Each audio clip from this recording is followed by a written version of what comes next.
Greater Hyderabad municipal corporation సర్వసభ్య సమావేశం హాట్గా జరిగింది. బీఆర్ఎస్ బీజేపీ ఆందోళనలతో మొదలైన సభ పలు కీలక నిర్ణయాలు తీసుకోవడంతో ముగిసింది. జీహెచ్ఎంసీలోని ఒక్కో డివిజన్ అభివృద్ధికి 2 కోట్లు కేటాయిస్తూ మేయర్ కీలక నిర్ణయం తీసుకున్నారు. అటు ఓఆర్ఆర్ లోపల ఉన్న మున్సిపాలిటీలు, కార్పొరేషన్లను జీహెచ్ఎంసీలో కలపాలని ప్రభుత్వ ప్రతిపాదనను ఆమోదించింది సభ. ఇక మొత్తం 95 ప్రశ్నలు, 45 ఎజెండా అంశాలపై చర్చించారు కౌన్సిలర్లు.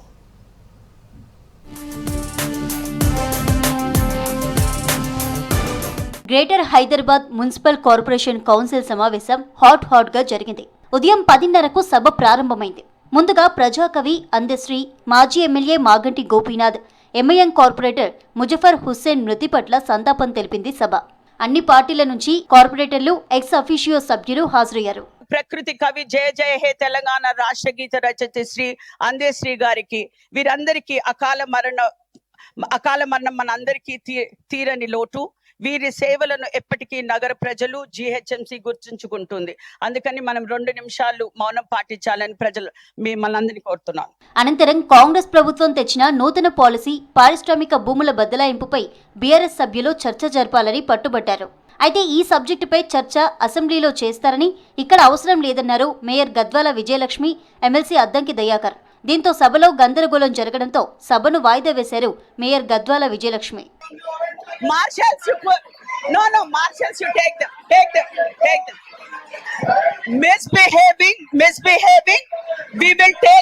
నేను రూల్ ఉంది, ఎవరైతే చైర్ ని ఇట్లా మిస్బిహేవ్ చేసి పోడియం దగ్గరకు మళ్లీ ప్రారంభమైన సభ 2 కీలక నిర్ణయాలు తీసుకుంది. జీహెచ్ఎంసీలోని 150 డివిజన్ల అభివృద్ధికి 300 కోట్లు కేటాయిస్తూ మేయర్ కీలక నిర్ణయం తీసుకున్నారు. అనంతరం ఓఆర్ఆర్ చుట్టూ ఉన్న 27 కార్పొరేషన్లు, మున్సిపాలిటీలను జీహెచ్ఎంసీలో విలీనం చేస్తూ రాష్ట్ర ప్రభుత్వం తీసుకున్న నిర్ణయాన్ని జీహెచ్ఎంసీ కౌన్సిల్ ముందు ఉంచారు మేయర్. వాటి సాధ్య అసాధ్యాలపై స్టడీ చేయాలని కౌన్సిల్లో తీర్మానించారు.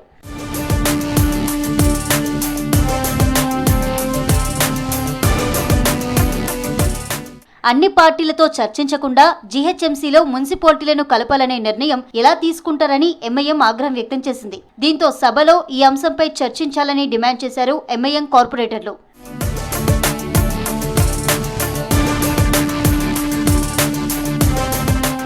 సభలో కొందరు కార్పొరేటర్లు అగౌరవంగా మాట్లాడారంటూ అసహనం వ్యక్తం చేశారు మేయర్ విజయలక్ష్మి. మేయర్ పట్ల కనీస గౌరవం లేకుండా ప్రవర్తిస్తున్నారని సీరియస్ అయ్యారు. ఎవరికి మాట్లాడే అవకాశం ఇవ్వాలో తాను నిర్ణయం తీసుకుంటానన్నారు. ఎవరూ తనకు చెప్పాల్సిన అవసరం లేదన్నారు. అసెంబ్లీ సభ్యులు స్పీకర్ పట్ల వ్యవహరించినట్టు కౌన్సిల్లో కార్పొరేటర్లు మేయర్తో గౌరవంగా వ్యవహరించాలని సూచించారు మేయర్.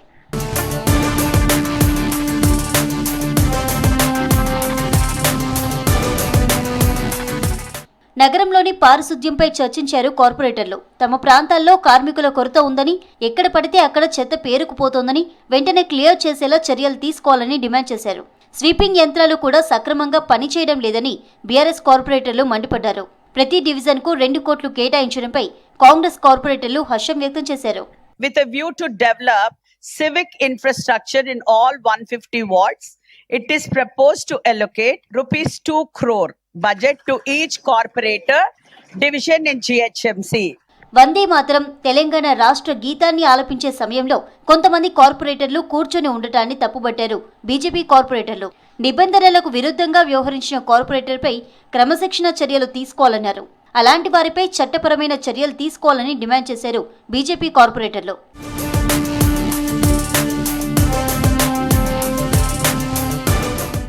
కౌన్సిల్ సమావేశానికి నగరానికి చెందిన వివిధ పార్టీల ఎంపీలు, ఎమ్మెల్యేలు, ఎమ్మెల్సీలు హాజరయ్యారు.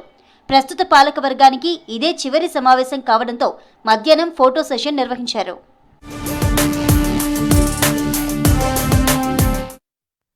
మేయర్ సమస్యలను పట్టించుకోవడం లేదని జీహెచ్ఎంసీ ఆఫీసు ముందు బీజేపీ కార్పొరేటర్లు నిరసన వ్యక్తం చేశారు. సంఖ్యల్లో వేసుకుని రోడ్లు ఊడ్చుతూ నిరసన చేశారు. గ్రేటర్ హైదరాబాద్లో ఉన్న సమస్యలను పరిష్కరించాలని కోరారు. ఇండస్ట్రియల్ ల్యాండ్ బదిలీ నిర్ణయాన్ని వ్యతిరేకించారు బీఆర్ఎస్ కార్పొరేటర్లు. మేయర్ పోడియం దగ్గర బీఆర్ఎస్ సభ్యులు ఆందోళన చేశారు. వినతి పత్రాలు సార్, ఎందుకంటే మా ముఖ్యమంత్రి ఇంటలేడు, మా మేయర్ ఇంటలేడు, అధికారులు ఇంటలేడు. చాలా బెటర్ ఏమో అందరికన్నా అనిపిస్తుంది మాకు. 5 సంవత్సరాల నుంచి ఎన్ని వినతి పత్రాలు ఇచ్చినా దున్నపోతు మీద నీళ్లు పడ్డట్టే ఎప్పుడు కూడా స్పందన లేదు. ఉదయం జీహెచ్ఎంసీ కౌన్సిల్ సమావేశం ప్రారంభానికి ముందే బీజేపీ కార్పొరేటర్లు వినూత్న రీతిలో ప్రధాన కార్యాలయం ముందు నిరసన తెలిపారు. నగర సమస్యలపై మేయర్ను ఎప్పుడు అడిగినా స్పందించలేదని, దున్నపోతుకు వినతిపత్రం ఇచ్చి నిరసన తెలిపారు బీజేపీ కార్పొరేటర్లు. ప్రజలు ఇబ్బందులు ఎదుర్కొంటున్నా పట్టించుకోవటం లేదని సంఖ్యలు కట్టుకొని ఆందోళన వ్యక్తం చేశారు. మరికొంతమంది రోడ్లను ఊడ్చి తమ నిరసనను తెలిపారు. ప్రజావాణిలో మరి సమస్యలు వస్తుంటే పరిష్కరించడంలో పూర్తిగా విఫలమైనటువంటి పరిస్థితిని మనం చూస్తూ ఉన్నాము. ఈరోజు ప్రజా సమస్యలపైన కార్పొరేటర్లుగా మేము మా కార్యాలయంలో ప్రశ్నించి మీరు సమాధానం చెప్పమని కోరితే రక్త చరిత్ర సృష్టించి మమ్మల్ని మా తలలు బలగొట్టి మా కాళ్ళు ఇరగొట్టి ఈరోజు ఆ పోలీస్ కేసులు పెట్టించి మన సంఖ్యలో వేస్తున్నటువంటి చరిత్ర ఈ మేయర్ది, ముఖ్యమంత్రిది అని చెప్పడానికి. సభ ప్రారంభానికి ముందే బీఆర్ఎస్ పార్టీ కూడా కాంగ్రెస్ ప్రభుత్వం తీసుకున్న నూతన పారిశ్రామిక భూ బదలాయింపు పాలసీపై నిరసన తెలిపారు. ఆదర్శ్ నగర్ ఎమ్మెల్యే క్వార్టర్స్ నుంచి పాదయాత్రగా ప్లకార్డులతో వచ్చారు. కాంగ్రెస్ తెచ్చిన నూతన పాలసీపై నిరసన వ్యక్తం చేశారు. ఈ నిరసనలో బీఆర్ఎస్ కార్పొరేటర్లతో పాటు ఎమ్మెల్యేలు కూడా పాల్గొన్నారు.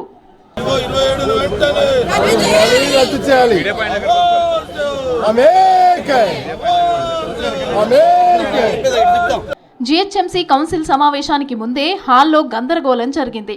ప్లకార్డులతో మీటింగ్కు వెళ్లిన బీఆర్ఎస్ కార్పొరేటర్లను అడ్డుకున్నారు మార్షల్స్. అయితే సభ ప్రారంభం కావడానికి ముందే మార్షల్స్ లోపలికి రావడంపై ఫైర్ అయ్యారు బీఆర్ఎస్ కార్పొరేటర్లు. ఆ పార్టీ మహిళా కార్పొరేటర్లు, మహిళా మార్షల్స్ మధ్య తోపులాట జరిగింది. దీంతో ఉద్రిక్త వాతావరణం ఏర్పడింది.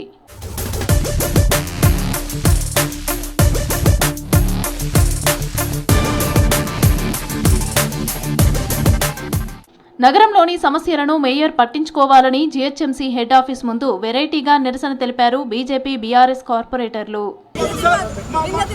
వినతి పత్రాలు సార్, ఎందుకంటే మా ముఖ్యమంత్రి ఇంటలేడు, మా మేయర్ ఇంటలేడు, అధికారులు ఇంటలేడు. కంటెంట్ మేనేజ్మెంట్ సిస్టమ్ ద్వారానే సినిమాలను పోస్ట్ చేసినట్టు వివరించారు Hyderabad cyber crime additional CP Srinivasulu. IBomma, Bappam movie పోస్టర్లు డిజైన్ చేసిన నిఖిల్ ద్వారా రవిని పట్టుకున్నామని తెలిపారు. గేమింగ్, బెట్టింగ్ యాప్ల నుంచి యాడ్ రూపంలో రవికి పెద్ద ఎత్తున డబ్బులు వచ్చినట్టు తెలిపారు. ఈ డబ్బును రవి తన పేరు మీద ఉన్న యాడ్బుల్ కంపెనీకి మళ్లించినట్టు చెప్పారు. మరోవైపు ఇమ్మడి రవిని మరో 7 రోజులు విచారించడానికి నాంపల్లి కోర్టులో కస్టడీ పిటిషన్ వేశారు సిసిఎస్ పోలీసులు.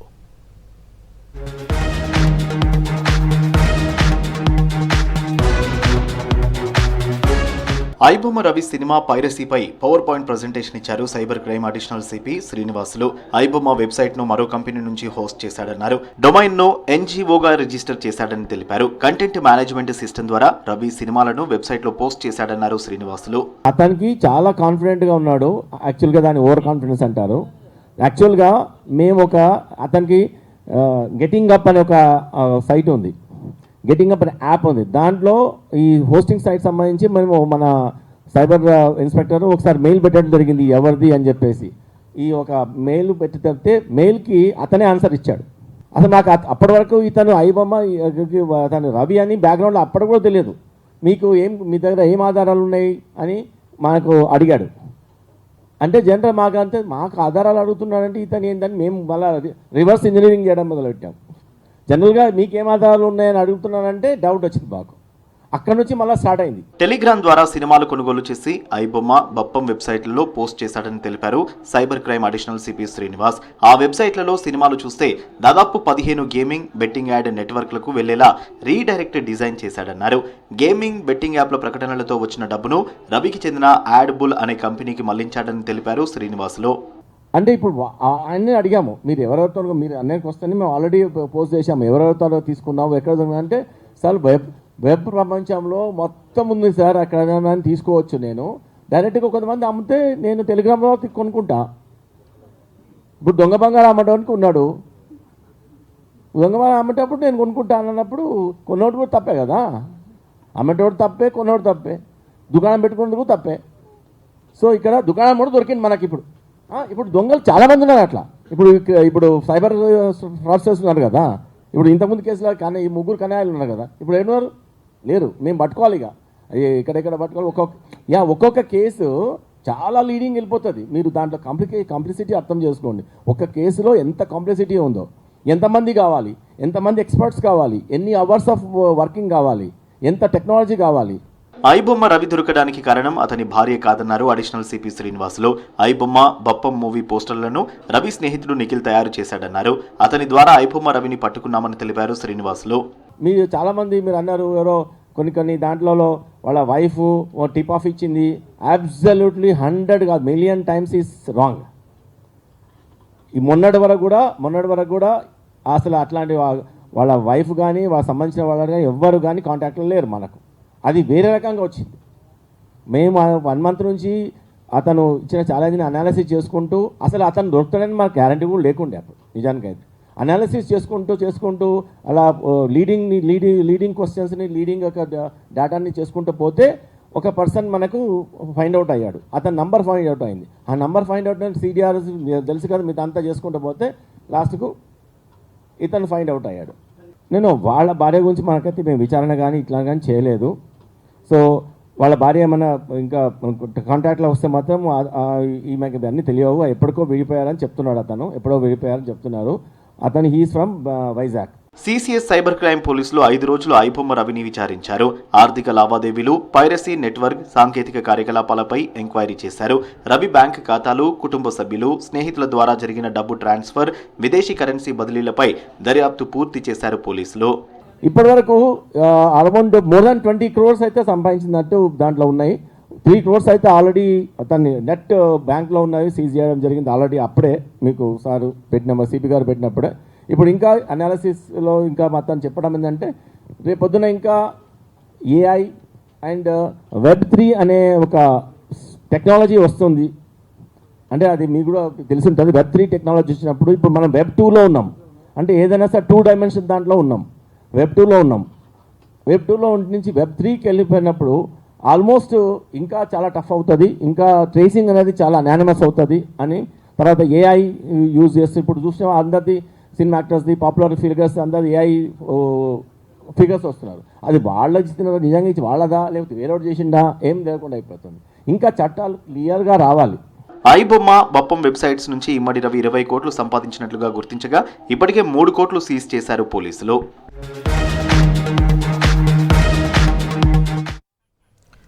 ఉమ్మడి మెదక్ జిల్లాలోని గ్రామీణ ప్రాంతాల్లో ఎన్నికల హడావిడి ప్రారంభమైంది.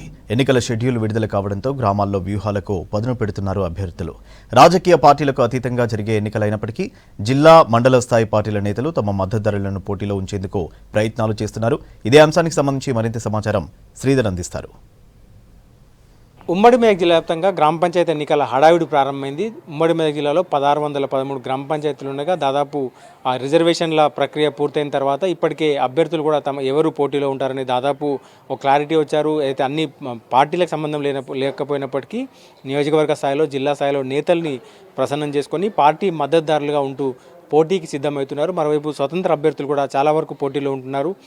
వారందరూ కూడా ఏ పార్టీ అనుసంధానం లేకున్నప్పటికీ ఇప్పటికే క్షేత్రస్థాయిలో వారి అయితే ఏర్పాట్లను పూర్తి చేసుకున్నారు. ఉమ్మడి మెదక్ జిల్లాలోని ప్రధానంగా ఈ దాదాపు 1613 గ్రామ పంచాయతీల్లో 730కి పైగా గ్రామ పంచాయతీల్లో మహిళలకు రిజర్వ్ అయి ఉన్నాయి. మిగతా రిజర్వేషన్లు కూడా ఖరారు కావడం, పూర్తిగా ఎవరైతే రిజర్వేషన్లు అనుకూలంగా వచ్చాయో వారందరూ కూడా పోటీదారులు తమ ఏర్పాట్లు పూర్తి చేసుకున్నారు. ఏదైతే రిజర్వేషన్లు అనుకూలంగా రాని వారు భవిష్యత్తులో అయితే ఎంపీటీసీ ఎన్నికలపై దృష్టి సారిస్తామంటూ కూడా చెప్తున్నారు. ఈరోజు కావచ్చు, నిన్న మొన్న కూడా క్షేత్రస్థాయిలో కావచ్చు, ఇటు నియోజకవర్గ స్థాయిలో, జిల్లా స్థాయిలో కొన్ని సమావేశాలు కూడా రాజకీయ పార్టీలు నిర్వహించినాయి. ఈరోజు అయితే సంగారెడ్డి జిల్లా కేంద్రంలో అయితే కాంగ్రెస్ పార్టీకి సంబంధించినటువంటి సంగారెడ్డి నియోజకవర్గంలోని గ్రామ పంచాయతీలకు సంబంధించినటువంటి అయితే గ్రామ పంచాయతీ అభ్యర్థుల ఎంపిక కావచ్చు, వారి దిశానిర్దేశం చేయడం కావచ్చు, ఎన్నికల్లో ఎట్లా ముందుకు వెళ్ళాలంటే కూడా వారు అయితే అభ్యర్థులను పిలిపించుకొని నేతలను పిలిపించుకొని మాట్లాడిన పరిస్థితి ఉంది. దాంతోపాటు ప్రధానంగా అయితే పార్టీ మద్దతుతో నిలబడ్డ వారికి వెన్నుపోటు పడవద్దంటూ కూడా నేతలు, జిల్లా స్థాయి నేతలు దిశానిర్దేశం చేస్తున్నారు. ప్రధానంగా పార్టీ మద్దతుదారులు కావచ్చు, ఎవరైనా పోటీలో ఉన్నప్పుడు, పార్టీ మద్దతుదారులు పోటీలో ఉన్నప్పుడు మిగతా వారు కొంత అయితే భవిష్యత్ ఎన్నికలపై దృష్టి సారించాలి, అయితే ఎవరినో ఒకరికి అవకాశం ఇవ్వాలంటూ కూడా చెప్తున్నారు. సో క్షేత్రస్థాయిలో పార్టీలు పటిష్టంగా ఉండాలంటే పార్టీ మద్దతుదారులను గెలిపించుకోవాలి, నిధులు కావాలంటే పార్టీ మద్దతుదారులను గెలిపించుకోవాలంటూ కూడా దిశానిర్దేశం చేసినటువంటి పరిస్థితి ఉంది.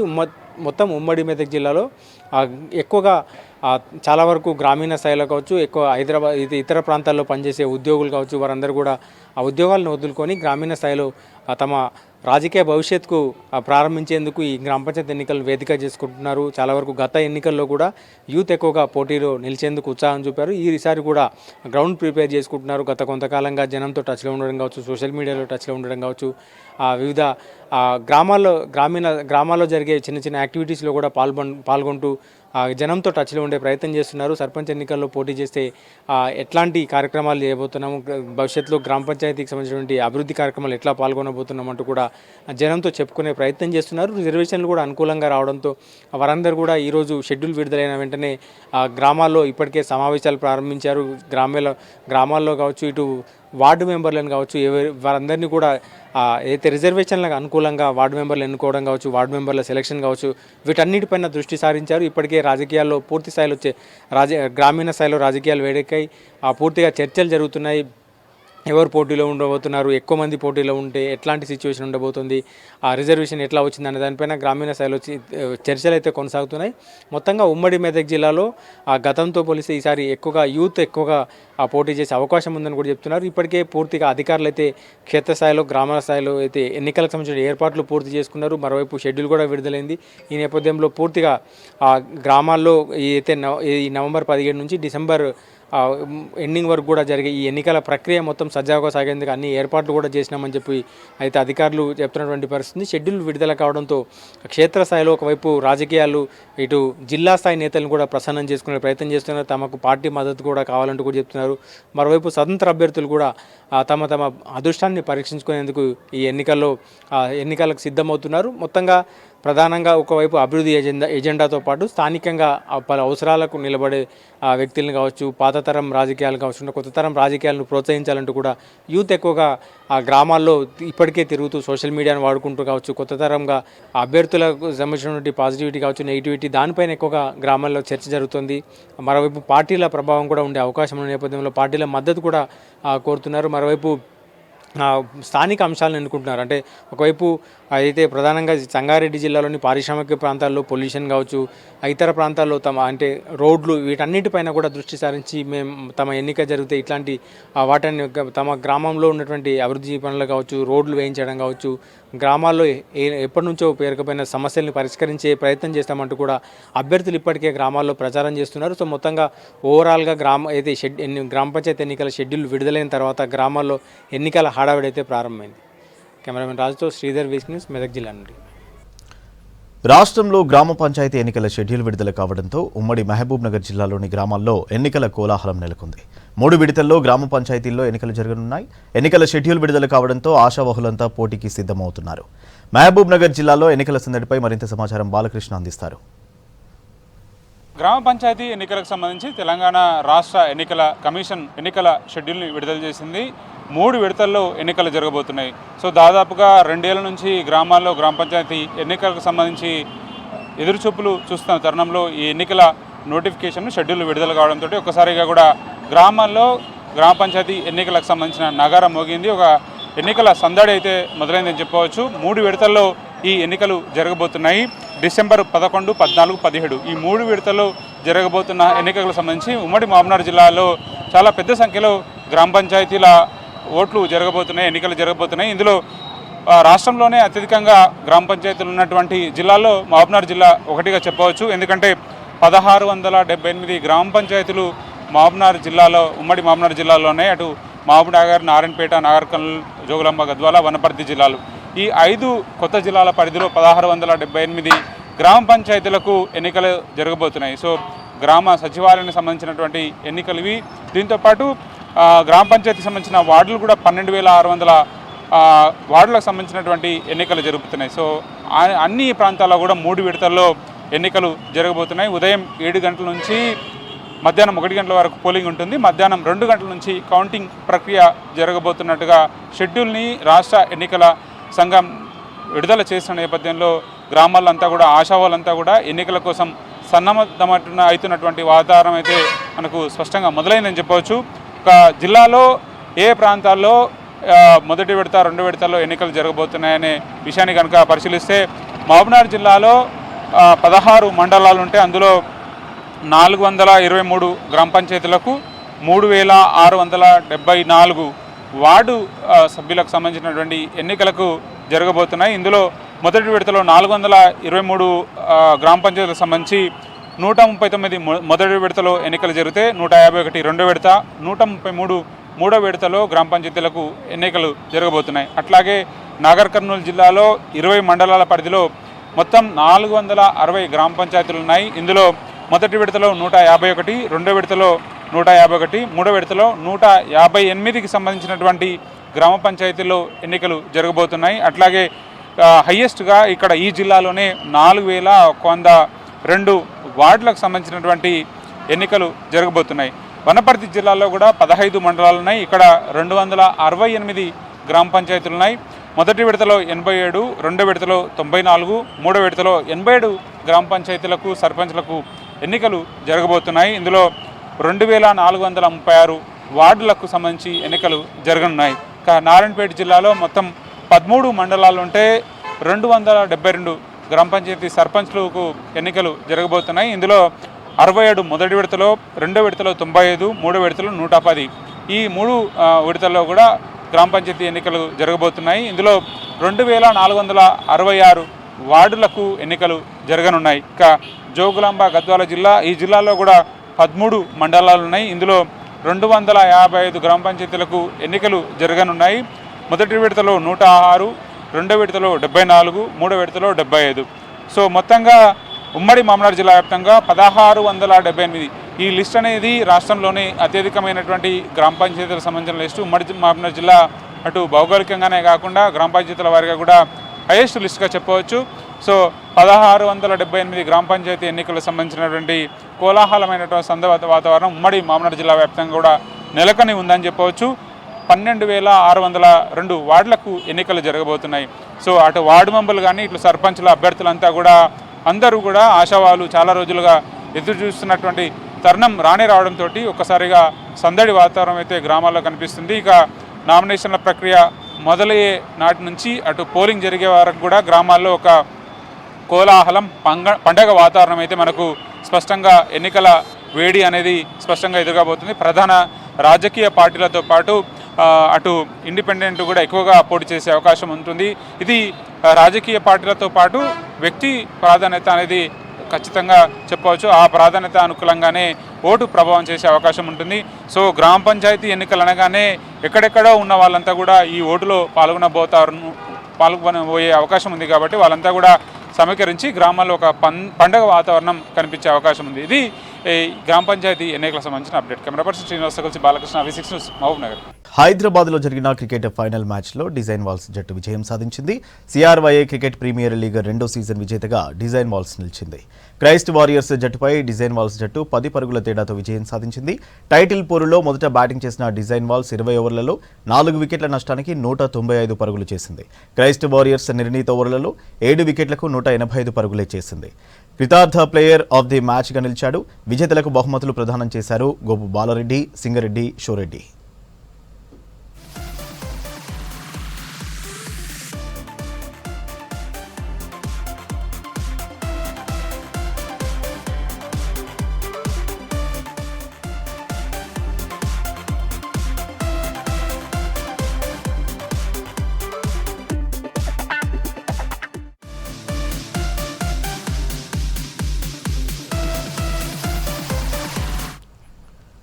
వరంగల్ జిల్లాలోని నెక్కొండ మేజర్ గ్రామ పంచాయతీని మున్సిపాలిటీగా అప్గ్రేడ్ చేయాలని రాష్ట్ర ప్రభుత్వాన్ని ఆదేశించింది హైకోర్టు. నెక్కొండ మేజర్ గ్రామ పంచాయతీతో పాటు నెక్కొండ, అమీన్పేట్, గుండ్రపల్లి, పతిపాక, నెక్కొండ తండా, టీకే తండా గ్రామ పంచాయతీలను కలిపి మున్సిపాలిటీగా ఏర్పాటు చేసేలా ఆదేశాలు ఇవ్వాలని కోర్టులో పిటిషన్ దాఖలైంది. నెక్కొండ మాజీ సర్పంచ్ యమునరెడ్డి, పతిపాక మాజీ సర్పంచ్ సరిత పిటిషన్ వేశారు. దీనిపై విచారణ చేపట్టిన కోర్టు నెక్కొండ మున్సిపాలిటీ ఏర్పాటుకు గ్రీన్ సిగ్నల్ ఇచ్చింది. స్థానిక సంస్థల ఎన్నికల నోటిఫికేషన్కు ముందే నెక్కొండ పంచాయతీకి మున్సిపాలిటీగా గుర్తించాలని ప్రభుత్వాన్ని ఆదేశించింది హైకోర్టు.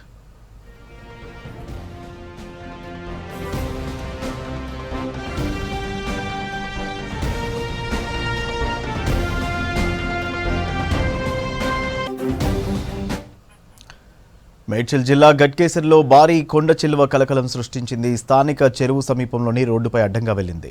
దీంతో భయాందోళనకు గురయ్యారు స్థానికులు. భారీ కొండ చిలువ తిరుగుతుండటంతో కాలనీ వాసులు బయటికి రావాలంటేనే భయపడుతున్నారు. చిన్నపిల్లలు, వృద్ధులను బయటికి రానివ్వడం లేదు. ఫారెస్ట్ అధికారులు కొండ చిలువను పట్టుకుని వెళ్లాలని కోరుతున్నారు స్థానిక ప్రజలు.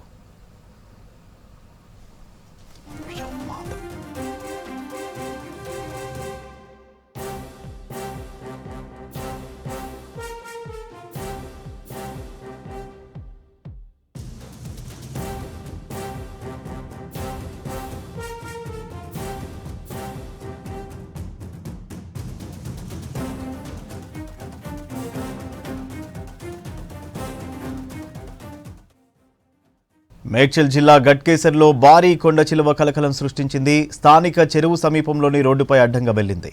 దీంతో భయాందోళనకు గురయ్యారు స్థానికులు. భారీ కొండ చిలువ తిరుగుతుండటంతో కాలనీ వాసులు బయటికి రావాలంటేనే భయపడుతున్నారు. చిన్నపిల్లలు, వృద్ధులను బయటికి రానివ్వడం లేదు. ఫారెస్ట్ అధికారులు కొండ చిలువను పట్టుకుని వెళ్లాలని కోరుతున్నారు స్థానిక ప్రజలు.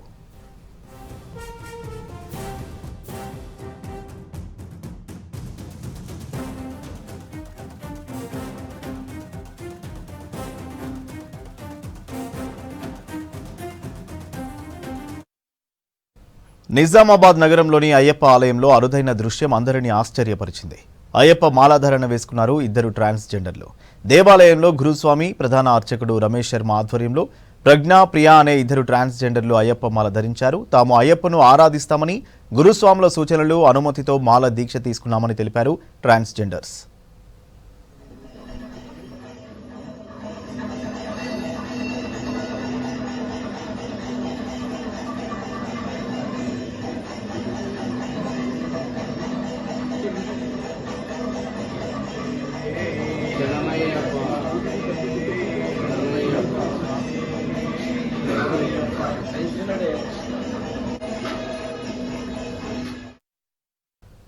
ఉస్మానియా యూనివర్సిటీలోకి అనుమతి ఉన్నవారికి మాత్రమే ప్రవేశం కల్పించాలని డిమాండ్ చేశారు ఎన్ఎస్యుఐ విద్యార్థి నేతలు. యూనివర్సిటీలో అడ్మిషన్ లేని వ్యక్తులు నిర్వహిస్తున్న సమావేశాలు, ర్యాలీలకు పర్మిషన్ ఇవ్వొద్దన్నారు. నిబంధనలు ఉల్లంఘించి కార్యక్రమాలు నిర్వహిస్తే వర్సిటీ అధికారులు చర్యలు తీసుకోవాలన్నారు. యూనివర్సిటీ పరిసర ప్రాంతాల్లో కిరాణా షాపులు, డ్రైవింగ్ శిక్షణ, సినిమా షూటింగ్, ఫోటో, వీడియో చిత్రీకరణలు అనుమతి ఇవ్వొద్దన్నారు ఎన్ఎస్యుఐ విద్యార్థి సంఘం నేతలు.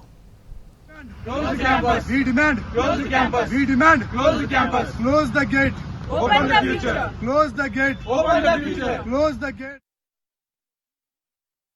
ఉస్మానియా యూనివర్సిటీ మరి చెప్పుకునే విధంగా కూడా లేని పరిస్థితి ఉంది. ఎందుకంటే తెలంగాణనే కాదు, భారతదేశంలో ఎక్కడ కూడా రాష్ట్ర యూనివర్సిటీలు, కేంద్ర యూనివర్సిటీలు మరి గేట్లు క్లోజ్ ఉండడం జరుగుతుంది. కానీ ఉస్మానియా యూనివర్సిటీ ఓపెన్ గేట్లు ఉండడం వల్ల మరి బయట ఉన్న వాహనాలు ఉస్మానియా యూనివర్సిటీలోకి రావడం వల్ల ఇక్కడ ఉన్నటువంటి విద్యార్థులకి చాలా ఇబ్బందులు ఎదుర్కోవాల్సి వస్తుంది.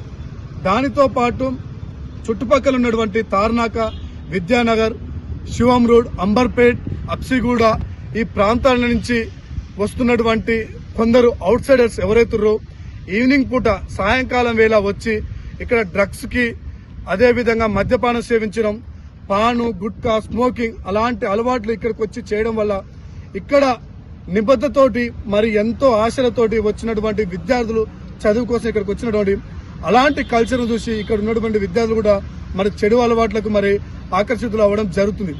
మేము ఏమి కోరుకుంటున్నాం అంటే ఉస్మానియా యూనివర్సిటీలో విద్యార్థులు, ప్రొఫెసర్లు యూనివర్సిటీ నామ్స్ ప్రకారం నడవాలని ఒక ఎన్ఎస్ఐగా మేము డిమాండ్ చేస్తున్నాం. మరి ఈ యొక్క డిమాండ్స్ కి యూనివర్సిటీ అధికారులు తక్షణమే మరి ఆలోచన చేసి వారు యూనివర్సిటీని 24 గంటలు. తెలంగాణలో పర్యాటకాన్ని మరింత ప్రమోట్ చేస్తున్నామని తెలిపారు టూరిజం శాఖ director Kranthi Valluri. Tourism development కోసం పాలసీని తీసుకొచ్చింది రాష్ట్ర ప్రభుత్వం. దీనికోసం బడ్జెట్ను కూడా కేటాయించిందన్నారు. నైస్ టూరిజంలో భాగంగా హోమ్ స్టేని కూడా తీసుకురాబోతున్నామని తెలిపారు. రాష్ట్రంలో 3 లక్షలకు పైగా ఉద్యోగ అవకాశాలు కల్పిస్తామంటున్న తెలంగాణ టూరిజం శాఖ ఎండీ క్రాంతి వల్లూరితో నరేందర్ ఫేస్ టు ఫేస్. రాష్ట్రంలో టూరిజం అభివృద్ధి కోసం ఆ తెలంగాణ గవర్నమెంట్ స్పెషల్గా టూరిజం పాలసీని తీసుకొచ్చింది. ఈ పాలసీ ప్రకారం ఎక్కడెక్కడ డెవలప్ చేయబోతున్నారు, దానికి ఎంత బడ్జెట్ కేటాయించారు, అందులో భాగంగానే రీసెంట్గా మైస్ టూరిజం కావచ్చు, హోమ్ స్టే కూడా తీసుకొచ్చారు. వీటి గురించి కూడా తెలుసుకుందాం. హాయ్ మ్యామ్, స్పెషల్గా టూరిజం పాలసీ తీసుకొచ్చారు. 15,000 కోట్లు అన్నది 50,000 కోట్లు కూడా పెడుతున్నాం, బడ్జెట్ పెట్టామన్నారు. సో ఎక్కడెక్కడ స్టేట్లో డెవలప్ చేయబోతున్నారు, మెయిన్గా టార్గెట్ ఏంటి? సో మనము 2025 సంవత్సరంలో తెలంగాణ టూరిజం పాలసీ అన్నది లాంచ్ చేయడం జరిగింది. పాలసీ లాంచ్ చేసిన తర్వాత టూరిజం కాన్క్లేవ్ అన్నది వరల్డ్ టూరిజం డే నాడు సెప్టెంబర్ 27 నాడు కండక్ట్ చేయడం జరిగింది. సో దాంట్లో మన టూరిజం పాలసీ ప్రకారం మొత్తం 15,000 crores వరకు ఇన్వెస్ట్మెంట్ అన్నది రావడం జరిగింది. సో 31 ప్రాజెక్ట్స్ వరకు కూడా మనకు డిఫరెంట్ ఏరియాస్ ఆఫ్ ద స్టేట్లో టూరిజం డెవలప్మెంట్ కోసం ఇన్వెస్టర్స్ అనే వారు ముందుకు రావడం జరిగింది. పాలసీలో మొత్తం మనం ముఖ్యమైన ఉద్దేశం ఏంటంటే ఇంత 15,000 crore ఇన్వెస్ట్మెంట్ తీసుకురావడంతో పాటు 3 లక్షల ఎంప్లాయ్మెంట్ ఆపర్చునిటీస్ క్రియేట్ చేయడం, అలానే జీడిపి కాంట్రిబ్యూషన్, టూరిజం అన్నది ప్రస్తుతం అరౌండ్ 5% కాంట్రిబ్యూషన్లో ఉంది. సో దాన్ని 10% వరకు పెంచడం, అలానే ఇండియాలో అన్ని స్టేట్స్లో కూడా తెలంగాణను టాప్ 5 టూరిస్ట్ డెస్టినేషన్గా తీర్చిదిద్దడం అన్నది ఈ 5 yearsలో మనం పాలసీ విజన్గా పెట్టుకోవడం జరిగింది. సో ఇప్పుడు రీసెంట్గా చూసుకున్నట్టయితే మైస్ టూరిజం అంటున్నారు. అంటే హైదరాబాద్లో ఎలాంటి మీటింగ్స్ జరిగినా, సదస్సులు జరిగినా వాళ్ళందరినీ కూడా టూరిజం ప్లేస్కి తీసుకెళ్తామంటున్నారు. సో దాంట్లో కూడా ఎంతమందిని ఏమైనా టార్గెట్ పెట్టుకున్నారా? ఎలాంటి ప్లేసెస్కి తీసుకెళ్తారు? సో మైస్లో భాగంగా మనందరికీ తెలిసిందే, Hyderabad is a very established MICE destination with very good convention capabilities like హైటెక్ సెంటర్. సో మనం రీసెంట్గా మిస్ వరల్డ్ కూడా సక్సెస్ఫుల్గా కండక్ట్ చేశాము. ఇది వరకు కూడా గ్లోబల్ ఈవెంట్స్ చాలా కూడా మనము హైదరాబాద్లో హోస్ట్ చేశాము. సో ఈ బిజినెస్ విజిటర్స్ ఎవరైతే ఉన్నారో ప్రస్తుతం వాళ్ళు వచ్చి వాళ్ళు పని చూసుకొని they are going back. But తెలంగాణలో ఉన్న అమేజింగ్ టూరిస్ట్ డెస్టినేషన్స్ వాళ్ళు ఎక్స్ప్లోర్ చేయడానికి అంత వీలు ఉండట్లేదు. అందుకు మనం ఏం చేస్తున్నామంటే ఇప్పుడు కాన్ఫరెన్సెస్ ఏవైతే లైనప్ అయి ఉన్నాయో సో ఆ క్యాలెండర్ అన్నది మనం తీసుకొని ఆ కాన్ఫరెన్స్ ఆర్గనైజర్స్ ద్వారా డెలిగేట్స్, డిగ్నిటరీస్ ఎవరైతే పార్టిసిపేట్ చేస్తున్నారో వారందరికీ కూడా తెలంగాణలో ఉన్న టూరిజం డెస్టినేషన్స్ ఈ విధంగా ఉన్నాయి, హైదరాబాద్లో ఉన్న సైట్ సీయింగ్ డెస్టినేషన్స్ ఈ విధంగా ఉన్నాయి.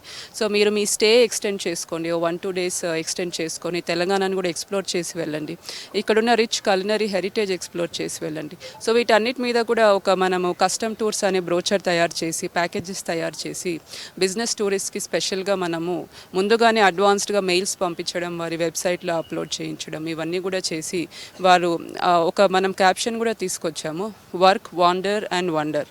సో మీరు పని చేయండి, దాంతోపాటు ఎక్స్ప్లోర్ చేయండి and get wondered by the amazing destinations in Telangana. రీసెంట్గా మన టూరిజం డిపార్ట్మెంట్ నుంచి వెళ్ళి హోమ్ స్టే కోసం నోటిఫికేషన్స్ కూడా ఇచ్చారు. సో ఎవరెవరు అప్లై చేసుకోవచ్చు, ప్రాసెస్ ఎలా ఉంటుంది, అంటే ఎవరెవరు అర్హులు దానికి మెయిన్గా? సో ఎవరైతే మనం టూరిజం డిపార్ట్మెంట్ నుంచి రూరల్ హోమ్ స్టేస్ ఎంకరేజ్ చేయాలనే ఉద్దేశంతో అప్లికేషన్స్ అన్నది కాల్ఫర్ చేశాము. సో టూరిజం డిపార్ట్మెంట్లో ఉన్న ఒక కమిటీ ద్వారా ఎవరైతే అప్లై చేస్తున్నారో వారందరికీ కూడా 2 రకాలుగా క్లాసిఫికేషన్ అన్నది హోమ్ స్టేస్కి ఇవ్వడం జరుగుతుంది. ఒకటి గోల్డ్ అండ్ ఒకటి సిల్వర్ అన్నది. సో ఒక సింపుల్ ఫార్మాట్లో వాళ్ళు మనకు అప్లై చేయొచ్చు. సో దానికి సంబంధించిన వెబ్సైట్లో అప్లై చేయొచ్చు. ఒక ఆన్లైన్ పోర్టల్ కూడా తీసుకువస్తున్నాము. ప్రస్తుతం వాళ్ళు ఆఫ్లైన్ కూడా మనకు అప్లికేషన్ పంపించవచ్చు. నిర్ణీత సమయంలో కమిటీ వచ్చి వారి హోమ్ అన్నది విజిట్ చేసి సో దానికి అర్హులు ఎవరంటే ఇంట్లో రిసైడింగ్ ఉండాలి అండ్ వాళ్ళు 1 to 5 rooms వరకు ఈ టూరిస్టులకు ఇవ్వడానికి సహకరించాలి. అలానే బేసిక్ అమ్యూనిటీస్ అన్నీ కూడా వాష్రూమ్స్ అయినా, హైజీనిక్ కిచెన్ అయినా, ప్రెమిసెస్ అయినా అంతా కూడా నీట్గా ఉండాలి. సో ఈ విధంగా కొన్ని బేసిక్ మనము క్వాలిఫికేషన్స్ అని ఉన్నాయి. దాన్ని బట్టి వారికి కేటగిరీ గోల్డ్ ఆర్ సిల్వర్ అన్నది ఇవ్వడం జరుగుతుంది. సో దాన్ని బట్టి వారు ఫీ కూడా 2,000 rupees వరకు పే చేయాల్సి ఉంటుంది క్లాసిఫికేషన్ తీసుకోవడానికి. సో ఈ విధంగా ఏవైతే మనకు టూరిస్ట్ డెస్టినేషన్స్ ఉన్నాయో like rural tourist destinations, Somasila అవ్వచ్చు, అనంతగిరి హిల్స్ అవ్వచ్చు, వరంగల్ రామప్ప రీజియన్ అవ్వచ్చు, ఆదిలాబాద్ ఆసిఫాబాద్ ఏరియా అవ్వచ్చు.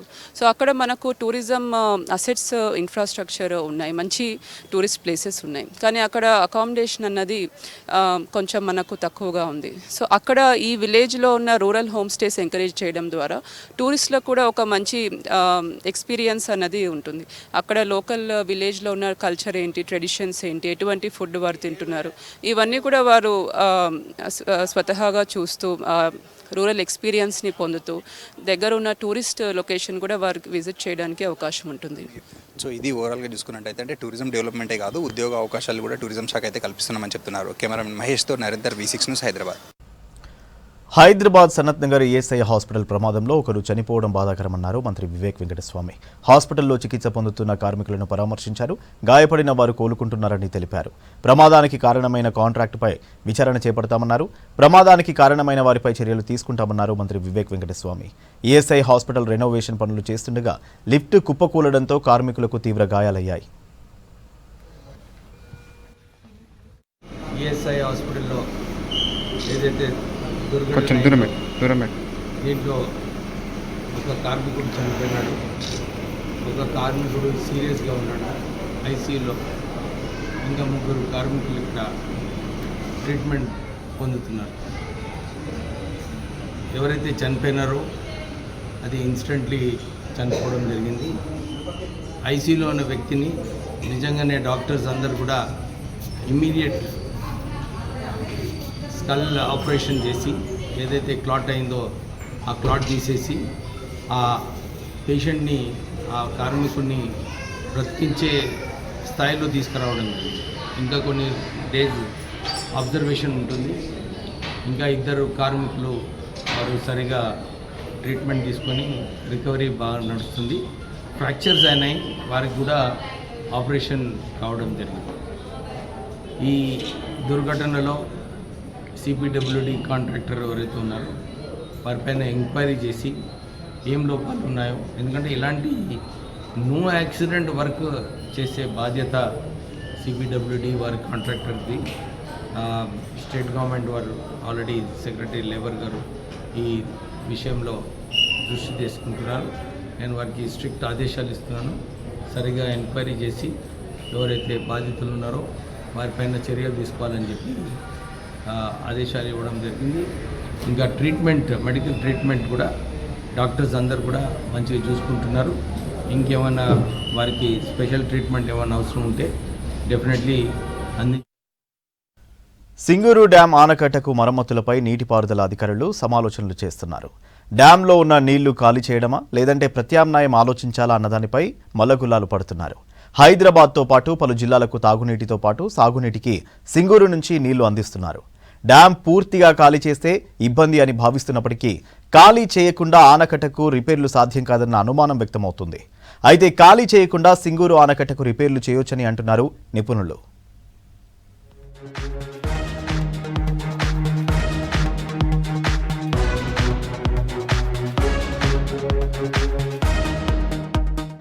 సింగూరు డ్యాం ఆనకట్ట మరమ్మతులపై సందిగ్ధత నెలకొంది. ప్రస్తుతం ప్రాజెక్టులో నీళ్లుండడంతో ఖాళీ చేయడమా లేదంటే అలాగే పనులు చేసే అవకాశం ఉందా అన్న అంశంపై ఇరిగేషన్ డిపార్ట్మెంట్ అధికారులు ఆలోచన చేస్తున్నారు. 2 రోజుల కింద నీటిపారుదల శాఖకు చెందిన ఉన్నత అధికారులు డ్యాం సందర్శించి అధ్యయనం చేశారు. ఏ విధానంలో రిపేర్లు చేయాలన్న దానిపై ప్రభుత్వానికి నివేదికిస్తామని తెలిపారు అధికారులు. సింగూరు ఆనకట్టకు అప్పర్ స్ట్రీమ్ దెబ్బతినడంతో తప్పనిసరిగా రిపేర్లు చేయాల్సి వస్తోంది. ఖాళీ చేస్తేనే పనులు చేయగలమని నీటిపారుదల శాఖ అధికారులు చెబుతున్నారు. అలా చేస్తే తాగునీటికి ఇబ్బందులు వస్తాయని జలమండలి అధికారులు భావిస్తున్నారు.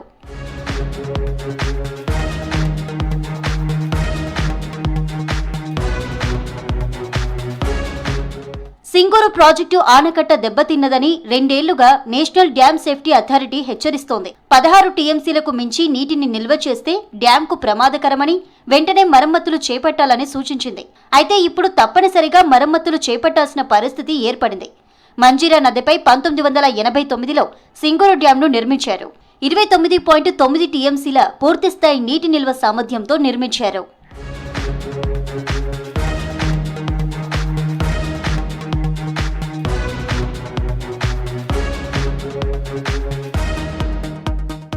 ప్రస్తుతం ప్రాజెక్టులో 16.5 టీఎంసీల నీరు నిలువ ఉంది.